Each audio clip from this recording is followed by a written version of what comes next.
कोकणातील प्रत्येक अपडेट जाणून घेण्यासाठी आजच माझे कोकणच्या सोशल मीडिया प्लॅटफॉर्मला लाईक, फॉलो आणि सबस्क्राइब करा। वकिली क्षेत्रात येणाऱ्या नवीन वकिलांसाठी देशातील पहिल्या ॲडव्होकेट अकॅडमी आणि रिसर्च सेंटर महाराष्ट्र सुरू करण्याचा निर्णय महायुती सरकारने घेतलाय। त्याचं भूमिपूजन नुकतंच तळोजा येथे देवेंद्र फडणवीस यांच्या हस्ते पार पडले।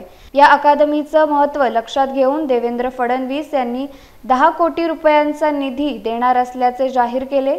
शासन आणि समाजाला ही अकादमी उपयुक्त ठरणार आहे, तसेच यामुळे न्यायदानाच्या क्षेत्रात उत्तम काम होईल। त्यामुळेच येथे शिकणाऱ्या वकिलांना विद्यावेतन देण्याचंही फडणवीस यांनी स्पष्ट केलंय।